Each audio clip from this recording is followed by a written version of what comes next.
하나님께서 주신 말씀을 믿고 순종하는 자는 복을 누립니다. 주님을 위해 순종하고 헌신하는 그리스도의 제자는 주님으로부터 보상을 받게 됩니다. 근데 보상을 받기 위해서는 하나님의 말씀을 믿는 믿음도 필요하지만 우리의 의지적인 결단, 순종이 반드시 포함이 되어야 됩니다. 그러나 제자로 살아간다는 것, 또 보상을 얻기 위해서 수고하는 그 과정은 결코 쉽지는 않습니다. 그래서 보상을 얻으려면 우리가 어떻게 해야 하는지 성경 말씀을 통해 살펴보도록 하겠습니다. 히브리서 4장 11절에서 16절 말씀까지를 보겠습니다. 히브리서 4장 11절에서 16절. 그러므로 우리가 저 안식에 들어가도록 힘쓸지니 이것은 아무도 그 믿지 아니하던 동일한 본을 따라 넘어지지 아니하게 하려 함이라. 하나님의 말씀은 살아있고 권능이 있으며 양날 달린 어떤 검보다도 예리하여 혼과 영과 및 관절과 골수를 찔러 둘로 나누기까지 하고 또 마음의 생각과 의도를 분별하는 분이시니 그분의 눈앞에서 드러나지 아니하는 창조물이 하나도 없고 모든 것이 우리와 상관하시는 그분의 눈에 벌거벗은 채 드러나 있느니라. 그런즉 우리에게 위대하신 대제사장 곧 하늘들로 들어가신 하나님의 아들 예수님이 계신 줄 알므로 우리가 우리의 신앙 고백을 굳게 붙들자. 우리에게 계신 대제사장은 우리의 연약함의 감정을 몸소 느끼지 못하시는 분이 아니요 모든 점에서 우리와 똑같이 시험을 받으셨을 때 죄는 없으신 분이시니라. 그러므로 우리가 긍휼을 얻고 필요한 때에 도우시는 은혜를 얻기 위해 은혜의 왕좌로 담대히 갈 것이니라. 자, 히브리서 4장 11절에서 16절 말씀을 보면은 앞쪽에서는 우리에게 경고의 말씀을 주십니다. 4장 11절에 보니까 너희가 그 믿지 아니하던 자들의 그런 본을 따라 넘어지지 아니하게 하려 함이라. 그 다음에 바로 나오는 말씀이 12절 말씀이 나옵니다. 12절은 무엇에 대한 겁니까? 하나님의 말씀에 대한 겁니다. 보통 히브리서 4장 12절은 본문에서 추출해서 단독으로 인용하는 경우가 많습니다. 어떤 때입니까? 하나님의 말씀은 살아있다. 하나님의 말씀에 능력이 있다. 그걸 인용하기 위해서 문맥에서 떼내가지고 히브리서 4장 12절을 단독으로 많이 씁니다. 자, 그러나 이것은 어떤 진공 상태에서 나온 말씀이 아니라 앞과 뒤에 연결되는 맥락 가운데에서 나온 말씀이라는 겁니다. 왜 하나님의 말씀의 권능을 이야기할까요? 지금까지 안식에 대해서 이야기하고 안식에 들어가려면 어떻게 해야 된다 이야기를 하고 또 너희가 믿지 아니함으로 안식에 들어가지 못하고 넘어진 자들을 본받지 말라 그런 엄중한 경고의 말씀을 하신 다음에 곧바로 이어지는 말씀이 히브리서 4장 12절 말씀입니다. 이 말씀이 왜 주어졌느냐? 우리에게 보상을 얻기 위해서는 하나님의 말씀을 의지하는 것이 필요하다는 겁니다. 하나님의 말씀에 능력이 있습니다. 말씀에 능력이 있고 말씀이 일을 합니다. 말씀이 사람을 변화시킵니다. 말씀에서 믿음이 옵니다. 보상을 얻기 위해서, 승리하기 위해서 가장 먼저 필요한 것이 무엇입니까? 믿음이죠. 하나님의 약속에 대한 믿음입니다. 그 믿음을 우리가 가지려면 말씀을 의지해야 합니다. 개인적인 확신, 나의 의지, 나의 결심 오래 못 갑니다. 흔들리지 않는, 변하지 않는 기초가 되는 것이 하나님의 말씀입니다. 자, 그래서 우리는 12절에 나와 있는 하나님의 말씀을 통해서 믿음을 갖는 것이 필요합니다. 또 이 하나님의 말씀은 어떤 역할을 합니까? 찔러 쪼개고 나누는 일을 합니다. 혼과 영과 및 관절과 골수를 찔러 둘로 나누기까지 합니다. 말씀이 이런 능력을 행할 수가 있습니다. 과거 우리 사람은 영과 혼과 몸으로 구성되어 있는 존재입니다. 그런데 이 혼이 무엇의 지배를 받았느냐? 우리가 하나님의 형상에서 떠나서 타락한 아담의 본성을 물려받고 또 마귀가 부추기는 이런 죄에 오염되고 하면서 사람의 혼이 육과 붙었습니다. 그래서 혼이 사람의 중심으로서 이 영과 육과 이걸 연결하고 통합하는 기능을 해야 하는데 육신의 욕망에 매여가지고 육신의 정욕에 이끌려가는 그런 삶을 살았다는 겁니다. 그런데 이게 말씀의 권능으로 성령의 수술, 영적인 할례를 행함으로써 육과 붙어 있는 혼을 이제 잘라내는 겁니다. 더 이상 육에 속한 자가 아니고 우리의 혼이 영에 속한 자, 영적인 사람, 하나님과 소통하는 영과 연결된 그런 사람으로 만드는 영적 할례, 그리스도의 할례를 받게 한 겁니다. 무엇이 그런 변화를 가져옵니까? 영과 혼과 관절과 골수를 찔러 쪼개고 둘로 나누는 이런 말씀의 권능이 우리의 이 본질을 변화시켜 놓는다는 겁니다. 또 주어는 12절에 하나님의 말씀은 이라고 되어 있죠. 근데 나중에 12절 마지막에 뭐라고 합니까? 하나님의 말씀은 그런 기능을 가진 것이다 이렇게 하지 않고 분별하는 분이시니라고 되어 있죠. 말씀을 인격화해 놨습니다. 왜냐하면 이 말씀이 곧 하나님이시기 때문입니다. 요한복음 1장 1절 2절에 나오는 말씀처럼 처음에 말씀이 계셨고 이 말씀이 하나님과 함께 계셨으니 이 말씀은 곧 하나님이시니라. 하나님의 말씀은 책망하고 명령을 하고 경계를 주고 또 무엇을 합니까? 마음의 생각과 의도를 분별합니다. 하나님의 말씀 앞에 나 자신을 비추어 보면요, 내 마음의 숨은 동기, 내 마음속의 영적인 상태가 다 드러나 보인다는 겁니다. 사람들이 죄에 걸려 넘어지고 유혹에 이끌려가지고 부패하게 되고 또 완악한 마음으로 하나님의 말씀을 거역하게 됩니다. 그런 것들을 다 비춰 보일 수 있는 거울과 같은 것이 무엇이냐? 바로 성경 말씀이라는 겁니다. 그래서 이 말씀을 우리가 의지하면은 믿지 아니하던 자들의 그런 동일한 본을 따라가지 않게 된다는 이야기입니다. 성경 말씀은 우리를 변화시키는 힘이 있습니다. 일반 책도 사람을 변화시키는 힘이 있습니다. 여러분 학교에서 공부하면서 직장에서 자기 분야의 책들을 보면서 지식을 얻죠. 모르던 걸 알게 됩니다. 알고 있던 걸 더 분명하게 체계화하게 됩니다. 그래서 새로운 기술이나 기법 같은 것들을 배우게 됩니다. 변화가 일어나죠. 일반 책도 그런 변화를 일으킵니다. 감동적인 어떤 소설이라든지 이런 작품을 읽거나 하면은 정서적인 어떤 흥분 상태에 감동 같은 것들이 찾아옵니다. 사람들에게 일반 책도 감동을 줄 수 있습니다. 일반 책에서 명령하는 것들이 있습니다. 야, 부자로 살려면 이렇게 하라.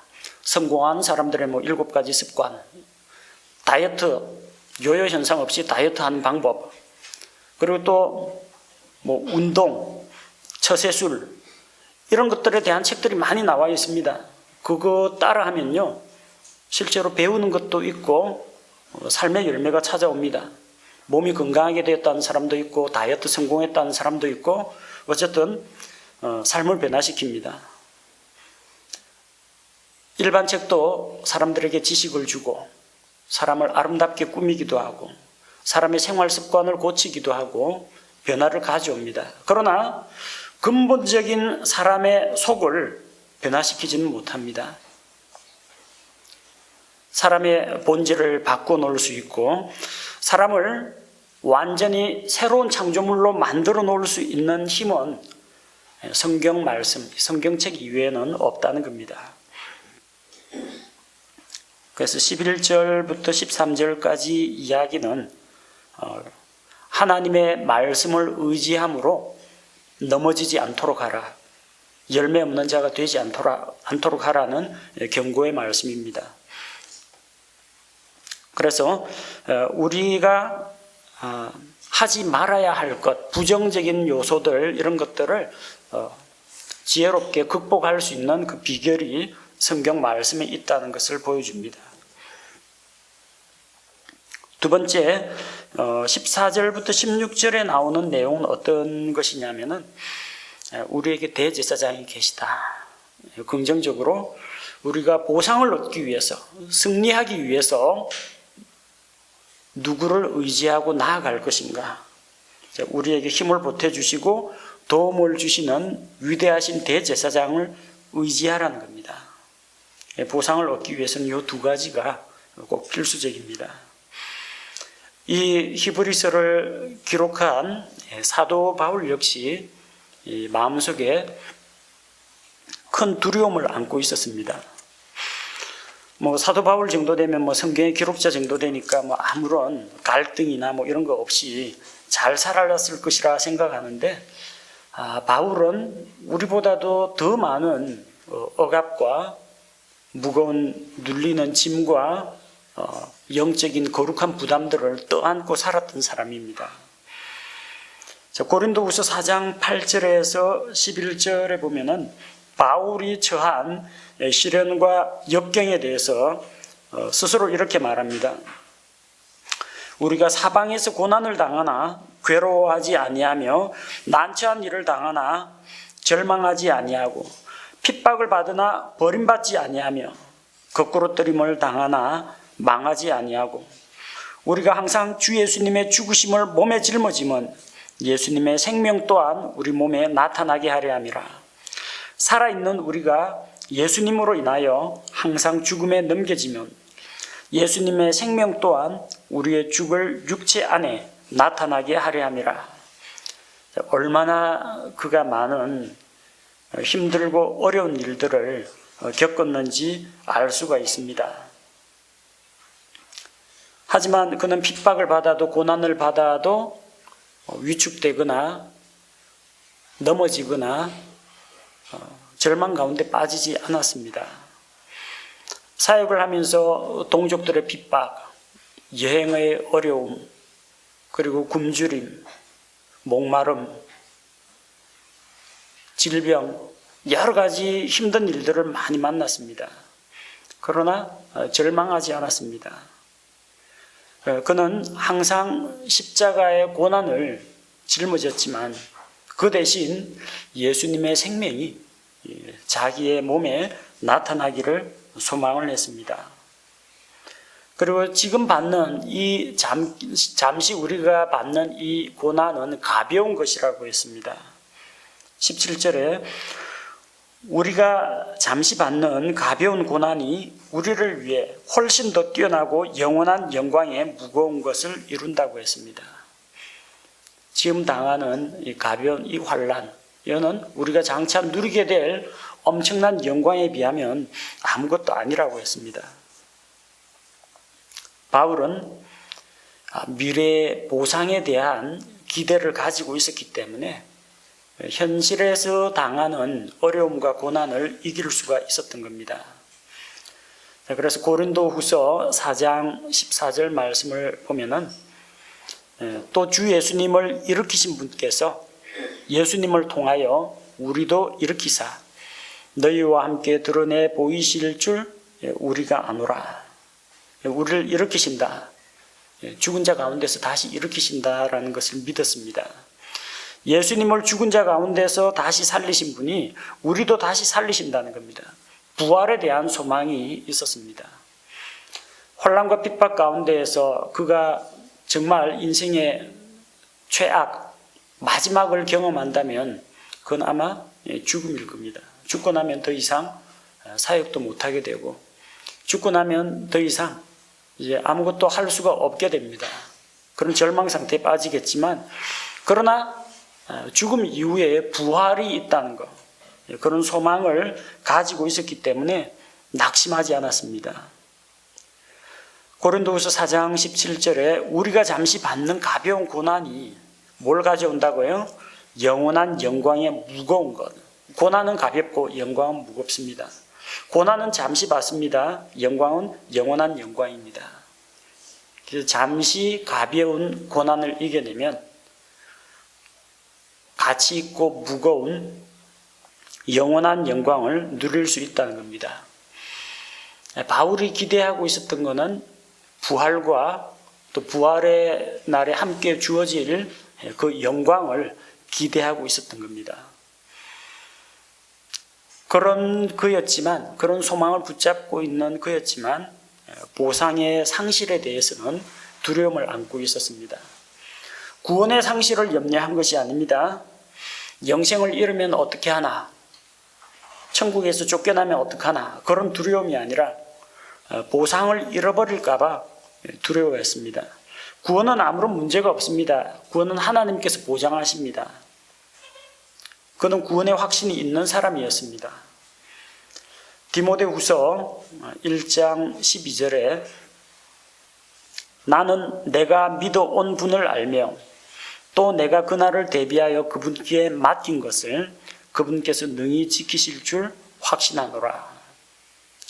빌립보서 1장 6절에서도 우리 속에 선한 일을 시작하신 분께서 그리스도 예수의 날까지 이루실 것을 확신한다고 했습니다.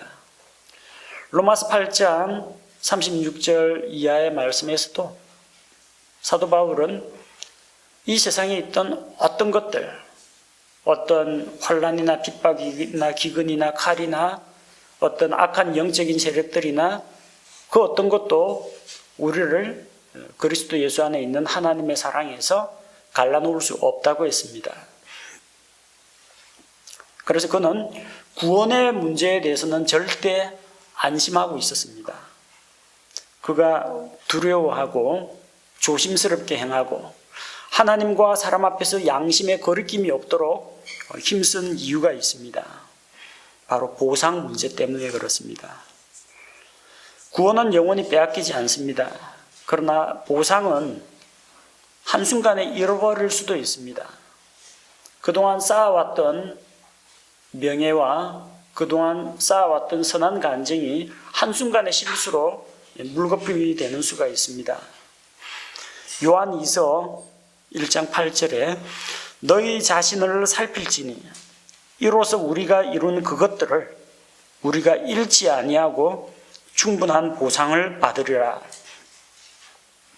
우리가 이룬 그것들이 있습니다. 여러분 주님 앞에서 헌신하고 수고하고 성도들을 섬기고 또 자기를 절제해서 쳐서 복종시키고 뭔가를 쌓아놓은 선한 간증들과 회계 장부에 기록된 플러스 수입 요인들 많이 있을 겁니다. 자, 그런데 우리가 잃지 아니해야 충분한 보상을 받습니다. 그 말은 뭐냐면 잃어버리는 자들도 있다는 겁니다. 수입은 많이 있습니다. 쌓아놓은 게 많습니다. 근데 지출, 마이너스가 많으면 어떻게 돼요?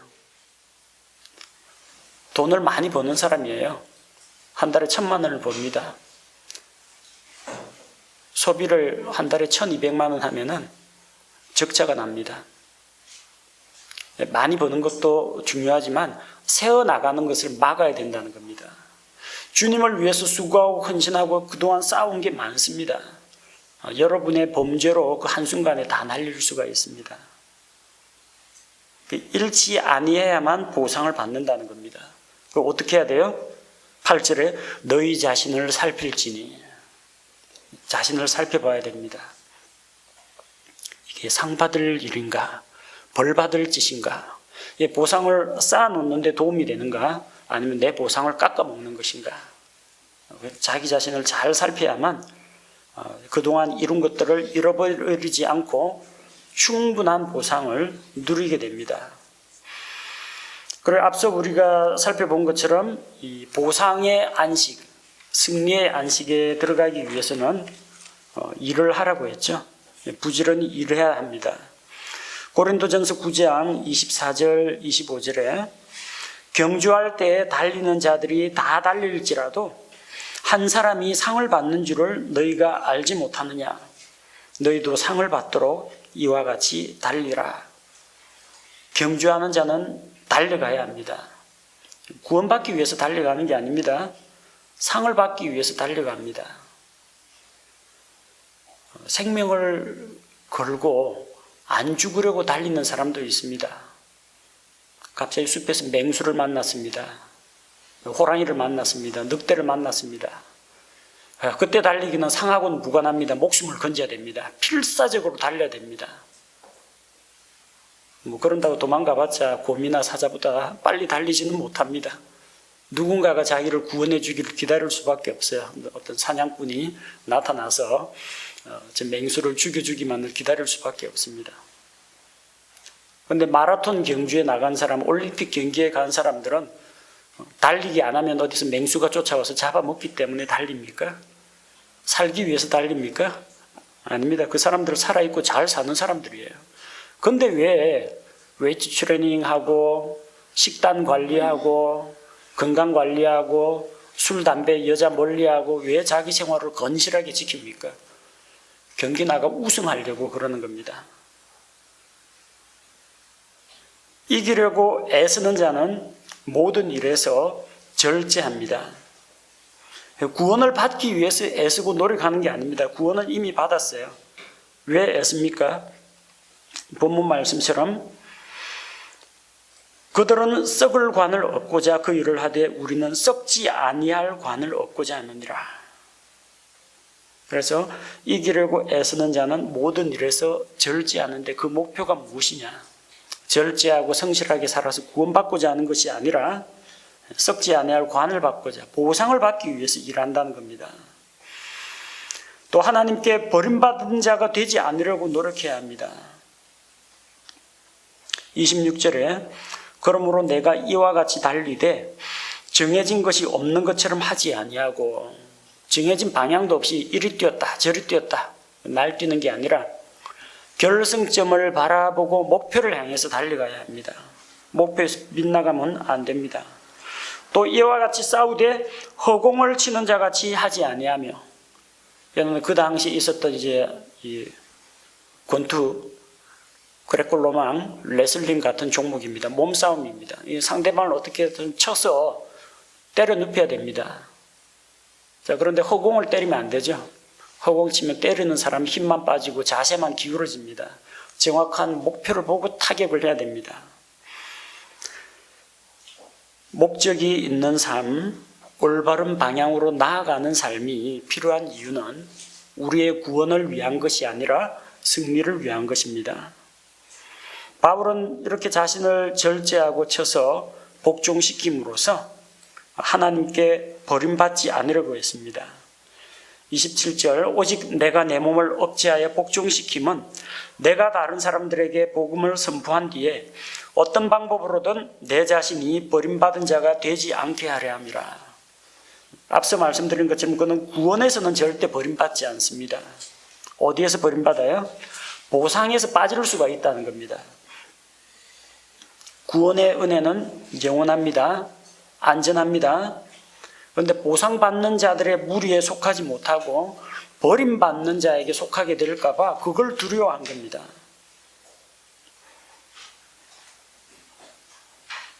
바울의 원래 이름이 사울이죠. 히브리식 이름은 사울이고 로마식 이름이 바울입니다. 아마 그 어머니가 사울, 기도에서 얻었기 때문에 간구하다라는 의미의 그 사울이라는 이름을 가졌을 겁니다. 베냐민 지파입니다. 베냐민 지파의 사울이라고 하는 청년, 성경 잘 알고 있죠. 베냐민 지파의 사울이 구약에 또 한 명이 있어요. 이스라엘의 첫 번째 왕이 된 인물 베냐민 지파의 사울 왕이 있습니다. 보니까 자기 이름이 그 이름이에요. 구약에 나오던 그 사울이 지파도 똑같고 이름도 똑같아요. 조금 불안합니다. 사울이 어떻게 됐어요? 부르심을 받았습니다. 겸손하게 순종을 했습니다. 왕이 되었습니다. 왕이 된 다음에 마음이 부해지고 교만해졌습니다. 그러다 결국 자기가 제사장 노릇 해보고 싶고 하나님이 명령을 하셨는데 아말렉을 완전히 진멸하지 않고 핑계를 대면서 전리품 끌어모으고 자기 명예를 위해서 적장으로 생포해서 데리고 오고 하나님께 불순종했죠. 버림받았습니다. 사울이 지옥에 갔다는 이야기가 아니라 이스라엘의 왕의 자리에서 물러났다는 겁니다. 사무엘이 그를 책망합니다. 왕께서 겸손히 행하실 때 주께서 당신을 불러 이스라엘의 왕으로 삼지 아니하였습니까? 그런데 어찌하여 이제 왕이 교만한 마음을 먹고 이렇게 하나님께 불순종합니까? 하나님께서 이스라엘 왕국의 왕권을 사울의 집안에서 그보다 더 나은 하나님의 마음에 합한 사람 다윗의 집안으로 넘겨줄 것입니다. 사울이 무엇을 잃었습니까? 구원을 잃었습니까? 아닙니다. 왕으로서 누려야 되는 그 복을 잃었습니다. 순종했더라면 자기와 자기 아들과 손자가 계속 왕위에 오를 수가 있고 하나님의 복을 받으면서 왕국을 다스릴 수 있는데 하나님의 영께서 떠나시고 악령에게 내시달림을 받고 나중에는 무당 여자를 찾아가는 이런 영적으로 침체된 삶을 살았다는 겁니다. 그게 구약 성경에 나오는 베냐민 지파의 사울 왕 이야기입니다. 신약 성경에 나오는 베냐민 지파 출신의 사울이라는 청년이 그 이야기를 뻔히 알고 있는데 긴장 안 하겠습니까? 나도 저 조상 사울처럼 내가 그렇게 되면 어떻게 하나? 나도 구원이야 잃어버릴 염려는 없지만 사울 왕처럼 하나님의 사역에서 쓰임받지 못하고 버림받을 수 있지 않느냐? 그건 언제든지 가능합니다. 그가 어떠한 선택을 하느냐, 어떠한 삶을 사느냐에 따라 그렇게 될 수가 있다는 겁니다. 그래서 보상을 얻기 위해서는 절제하고 근신하고 깨어 있어야 한다는 겁니다. 자, 그리고 아까 그가 소망하고 있는 것이 부활의 영광, 부활과 영광의 상급을 받기를 원한다. 그런 내용을 살펴보았죠. 바울은 단순한 부활이 아니라 더 나은 부활을 얻고자 했습니다. 히브리서에도 더 나은 부활이 있습니다. 아니, 부활하면 똑같이 거룩하고 영광스럽고 죄가 없는 몸으로 부활한다는데, 아니, 누구는 더 등급이 높은 어떤 새로운 몸이 있느냐, 그런 게 아니라 부활의 몸은 똑같지만 부활한 이후에 그들이 누리는 영광에는 차이가 있을 수가 있다는 겁니다. 더 나은 부활이 있고 그보다 못한 부활이 있다는 겁니다. 그건 다니엘서에도 기록이 되어 있고 고린도전서 15장에도 기록이 되어 있습니다. 지혜로운 자는 궁창에 빛과 같이 빛날 것이요 많은 사람을 옳은 대로 돌아오게 한 자는 하늘의 별들과 같이 영원토록 비친다고 했습니다. 태양의 빛하고 별빛이 다르고 우리 눈에 별은 작게 보이고 태양은 커 보이긴 합니다만 태양보다 큰 별들도 태양보다 더 밝은 별들도 얼마든지 있습니다. 고린도전서 15장에 보면 해의 영광이 다르고 달의 영광이 다르고 별들의 영광이 다른데 별들과 별들의 영광이 또 다르다고 했습니다. 밝기의 차이가 나고 크기의 차이가 난다는 겁니다. 뭘 말합니까? 영원한 생명을 얻고 영광스러운 부활에 참여하는 건 똑같은데 그 영광의 정도나 크기나 밝기가 각각 차이가 난다는 겁니다. 천국에 가면 전부 다 모든 자가 다 평등한 평등 사회가 된다는 이야기가 아니고요. 보상의 차이는 나타난다는 겁니다. 바울은 그 더 나은 부활, 영원한 것을 얻기 위해서 이 땅에 있던 자기가 가치 있게 여기던 것들을 다 버렸습니다. 자, 빌립보서 3장에 보면요. 자, 그는 육체를 신뢰할 만한 거리들이 많이 있었습니다. 나는 8일째 할례를 받았고 이스라엘의 줄기에 속한 자요, 베냐민 지파에 속한 자요, 히브리인 중에 히브리인이요, 율법에 관하여는 바리새인이요 열심에 관한 교회를 핍박하고 율법에 있는 의에 대하여는 흠이 없다고 했습니다. 자, 빌립보 3장에서 자랑거리가 많다고 했습니다. 바울은 그런데 이전에 자기에게 이득을 주던 것들을 다 버렸습니다. 유대인, 할례, 바리새인, 가말리엘의 수제자, 율법의 의 다 버렸습니다. 그것을 있으나 마나한 것으로 여기지 않고 해로운 것으로 여겼습니다. 그는 그리스도를 위해서 이런 것들을 내어버리는 손실을 감수하고 모든 것을 배설물로 여겼습니다. 7절에 보니까 그러나 무엇이든지 내게 이득이던 것들을 그것들을 내가 그리스도를 위하여 손실로 여겼으며 있으나 마나한 가치가 제로가 아니라 가치가 마이너스라는 겁니다. 8절에 참으로 확실히 모든 것을 손실로 여김은 그리스도 예수 내 주를 아는 지식이 뛰어나기 때문이라.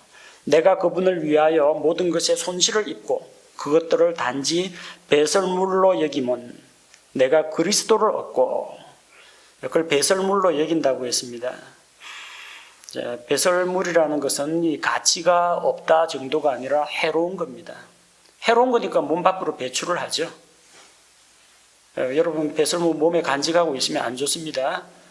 장에도 안 좋고 피부 건강에도 안 좋고 변비 걸리면은 건강에 안 좋습니다. 이 배설물은 빨리 배설을 해서 내버려야 됩니다. 그래야 건강을 유지할 수가 있어요. 해롭게 여기면서 그런 것들을 다 내다 버렸다는 겁니다. 왜 그렇게 했느냐? 빌립보서 3장 9절에 자, 율법에서 난 내 자신의 의가 아니라 그리스도의 믿음을 통한 의, 곧 믿음으로 말미암아 하나님에게서 난 의를 소유한 채 그분 안에서 발견되려 함이라. 구원을 얻기 위한 건 아닙니다. 구원은 하나님의 은혜로 받습니다. 구원은 오로지 그리스도의 믿음을 통해서 받습니다. 유대인이라고 구원받는 거 아니고 바리새인이라고 구원받는 거 아니고 베냐민 지파라고 구원받는 거 아니고 할례 받았다고 구원받는 거 아닙니다. 이거는 구원하고는 아무런 관계 없어요. 또 이런 것들을 내가 내어버리는 이런 수고를 했다. 참 잘했다. 주님을 위해 헌신했다. 그게 구원에 이르게 하는 건 아닙니다. 구원은 오로지 그리스도의 믿음을 통해서 믿음으로 말미암아 의롭게 되고 구원을 받습니다. 그런데 의를 소유한 채 그분 안에서 발견되는 존재가 되어야 한다는 거. 구원받았습니다. 하나님이 다 아시죠? 누가 구원받았고 누가 자기 자녀인지 다 아십니다. 근데 그분 안에서 눈에 들어오는 자가 되어야 됩니다. 발견되는 자가 되어야 됩니다. 나는 과연 하나님에게 주목받고 있는가? 하나님께서 유심히 지켜보고 계신가? 그분 안에서 발견되는 자가 되어야 합니다. 10절에 보니까 이것은 내가 그분의 죽으심과 일치하게 되어 그분과 그분의 부활의 권능과 그분의 고난에 참여하는 것을 알고자 하며 어찌하든지 내가 죽은 자들의 부활에 도달하려 함이라. 바울은 그리스도의 고난과 부활의 권능을 알고자 했습니다. 예수님께서는 십자가에서 고난받아 죽으시고 부활하심으로 영광스러운 하나님의 왕좌 오른편에 앉으셨습니다. 바울은 예수님께서 그렇게 십자가의 고난을 통해 영화롭게 되신 것처럼 고난과 희생의 삶을 통해 부활이 아니라 부활의 권능에 참여하고자 한 겁니다. 단순한 부활은 여러분 헌신하고 고난받고 그런 거 안 해도 믿고 구원받은 자는 다 부활합니다. 몸이 다시 살아나는 거는. 근데 예수님처럼 고난과 희생의 삶, 제자의 삶, 복음 전도자의 삶을 통해서 부활의 권능에 참여하고자 하는데, 죽은 자들의 부활에 참여하는데 12절에 나는 내가 이미 도달한 것처럼 말하지 아니하며 이미 완전한 것처럼 말하지도 아니하고 다만 그리스도 예수님께서 나를 붙잡아 이루시고자 하신 그것을 붙잡으려고 뒤따라가노라. 구원은 이미 붙잡았죠. 영원한 생명은 이미 붙잡았습니다. 예수님을 구원자로 붙드는 순간 구원과 영원한 생명은 이미 붙잡았습니다. 이미 도달한 것처럼 말하지 아니하고 구원은 이미 받았죠. 이미 완전한 것처럼 말하지도 아니하고 구원은 이미 완전하게 이루어졌습니다. 그런데 여기서 완전하지 않고 아직까지 완전히 붙잡은 건 아니고 이건 뭘 말합니까? 하나님께서 나를 부르셔서 이르게 하시는 그 목표에 도달하는 것, 그건 아직 이루어지지 않았다는 겁니다. 그래서 그가 이야기하는 죽은 자들의 부활에 어찌하든지 도달하려고 한다.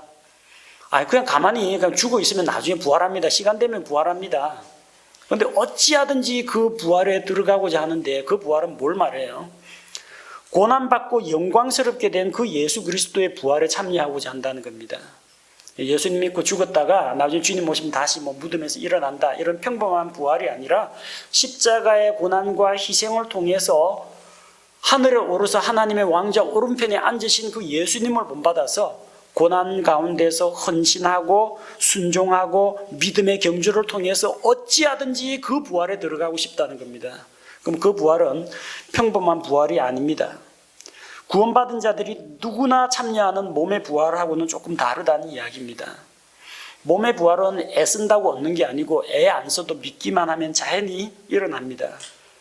근데 바울처럼 자신을 내어버리고 수고하고 헌신해가지고 얻는 부활이 있다는 겁니다. 그 부활 가운데서도 특별한 부활이 있다는 겁니다. 다니엘 12장에 나오는 것처럼 땅에 잠자는 자들 가운데 어떤 이들은 영광의 부활로, 어떤 이들은 영존하는 수치의 부활로 부활할 거라고 했습니다. 그 첫 번째 부활은 믿는 자들은 나중에 주님 다시 오실 때 다 부활한다는 이야기예요. 또 천년왕국 끝난 이후에 믿지 않는 불신자들도 심판을 받아 꺼지지 않는 불호수에 들어가기 위해서 몸을 입고 부활합니다. 그런데 그 다음에 나오는 다니엘 12장 3절에서 땅에 잠자는 자들 가운데 깨어 많은 이들은 영존한 생명, 영광에 들어가는데, 그 영존한 생명에만 들어가는 게 아니라 궁창의 빛과 같이 빛나는 자가 있고 하늘의 별들처럼 영원토록 빛나는 자가 있다는 겁니다. 단순히 부활하는 거 말고 거기에 더해서 영광을, 큰 영광, 작은 영광, 그리고 밝은 영광, 그보다 조금 더 밝은 영광, 여러 가지 종류의 보상과 상급이 있는데 거기에 참여하기를 원한다는 겁니다.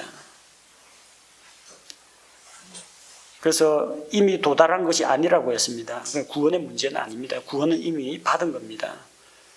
이미 도달한 것이 아니라 하나님께서 자기를 통해서 이루실 것을 붙잡으려고 뒤따라간다고 했습니다. 믿음의 경주를 말합니다.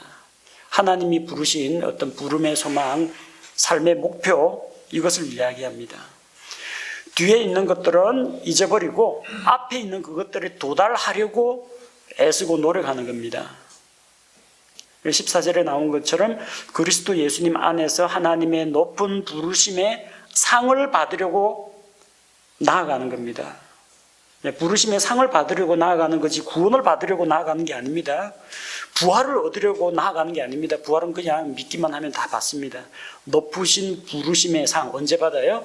부활 이후에 그리스도의 심판석에서 받습니다. 그래서 그걸 위해서는 표대를 향해서 밀치고 나아가야 됩니다. 구원받는 데는 그런 노력이 필요 없지만 보상을 받기 위해서는 힘써서 밀고 나아가고 믿음으로 달려나가야 합니다. 보통 부활이 아니라 부활하는 데에도 각기 영광의 크기와 밝기가 다르기 때문에 그는 예수님처럼 고난과 희생 뒤에 누리는 그 영광스러운 부활, 상을 좀 많이 받는 그런 부활에 참여하기를 원했다는 겁니다. 보상을 받으려면 그런 각오로 밀치고 나아가야 됩니다. 덜어 누워버리면 안 됩니다. 넘어졌다고 주저앉아서 울고만 있으면 안 됩니다. 떨치고 연약한 무릎에 힘을 줘가지고 일어나고 도움을 구해서 나아가야 합니다. 그래서 우리가 끝까지 신실하게 이 믿음의 경주를 지속하고 보상을 얻으려면 어떻게 해야 하느냐? 소망을 바라봐야 됩니다. 그리스도의 심판석에서 주님이 주실 그 칭찬, 잘하였다, 선하고 신실한 종아. 내가 이렇게 수고했으니까 내가 많은 것을 내게 맡기겠다. 주님께서 주실 그런 칭찬과 상급을 바라봐야 됩니다. 두 번째는 우리보다도 더 먼저 하늘로 들어가신 주님의 본을 따라야 합니다. 히브리서 12장 2절에 나오는 것처럼 우리 믿음의 창시자요 또 완성자가 되신 예수님만을 바라보고 가야 됩니다. 내 뒤에 몇 사람 따라오나, 내가 몇 등인가, 나보다 저 앞에 가는 이런 사람 시기하고 질투할 여가가 없어요. 내가 주님에게 시선을 고정시키고 잘 살아가면 됩니다. 남하고 비교하지 말고 자기 할 일이나 그냥 잘 하면 됩니다. 가면서 좀 처진 형제 있으면 좀 붙잡아주고 좀 끌어주고 뒤에서 좀 밀어주고 이렇게 우리가 서로 세워주고 격려하면서 나아가면 됩니다. 우리 동계 올림픽 보니까 좀 아주 멋진 경기가 있던데 팀 추월 경기가 있더라고요. 팀 추월 경기. 자기 혼자 전력 질주한다고 되는 게 아니에요.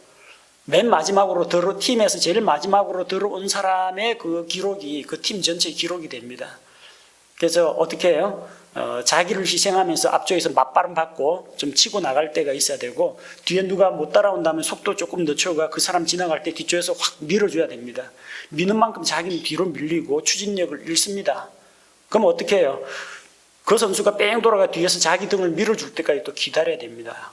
서로 밀거니 당기거니 하면서 우리가 다 같이 믿음의 공동체가 앞으로 나아가는 이런 신앙생활을 해야지, 누구를 밟고 올라서려고 하고 누구는 내가 좀 이겨먹어야 되겠다 이런 생각을 하면요, 팀추월 경기에서 지는 겁니다. 주님 본을 따라서 딴 사람 보지 말고 주님만을 보면서 따라가되 낙심하는 자, 실족하는 자 없도록 같이 다 품고 데리고 가야 됩니다.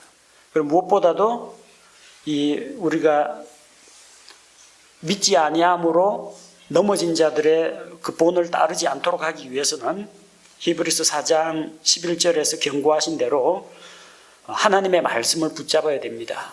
12절 13절에 나오는 그 하나님의 말씀을 붙잡고 의지함으로 말씀을 따라가야 됩니다. 그리고 우리에게 정말로 위로와 소망이 주는 말씀, 히브리서 4장 14절 15절에 나오는 말씀처럼 우리를 도와주시는 주님, 우리의 대제사장을 의지해야 됩니다. 그분은 우리의 약점을 아십니다.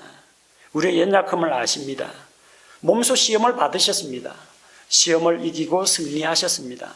그 주님을 바라봐야 됩니다. 그리고 필요할 때마다 때를 따라 도우시는 그 은혜를 얻기 위해서 은혜의 왕좌로 나아가야 합니다. 하나님은 은혜 베푸실 준비가 되어 있고 도움 요청하면 즉각 출동할 준비가 되어 있습니다. 문제는 우리가 나아가지 않고 기도하지 않고 하나님을 의지하지 않기 때문에 그렇습니다. 문제 생기면 어떻게 합니까? 어디 누구 아는 사람 좀 없어요? 아니면 자기의 신용카드, 신용 한도를 줘야 합니다. 자기의 연줄이나 백을 의지합니다. 혹은 자기의 잔머리를 의지합니다. 이렇게 해서 도움을 못 받는 겁니다. 도움의 손길은 열려 있습니다. 예수님께서 자기 육체로 열어놓으신 길, 지성소 하나님의 존전으로 나아가는 길이 예수님의 십자가의 피로 열려 있습니다. 그래서 우리에게 정말 도움이 필요하면 우리를 긍휼히 여기시고 박대하지 않으시는 우리의 대제사장이신 예수님의 이름을 힘입어서 아버지 하나님께 나아가서 도움과 은혜를 받아야 됩니다. 그렇게 하면 영적 전쟁에서 승리하고 제자의 삶을 지속할 수가 있고 보상에서 탈락하지 않고 믿음의 경주에서 실족하지 않고 나아가서 약속하신 그런 주님의 보상에 이르게 될 것입니다.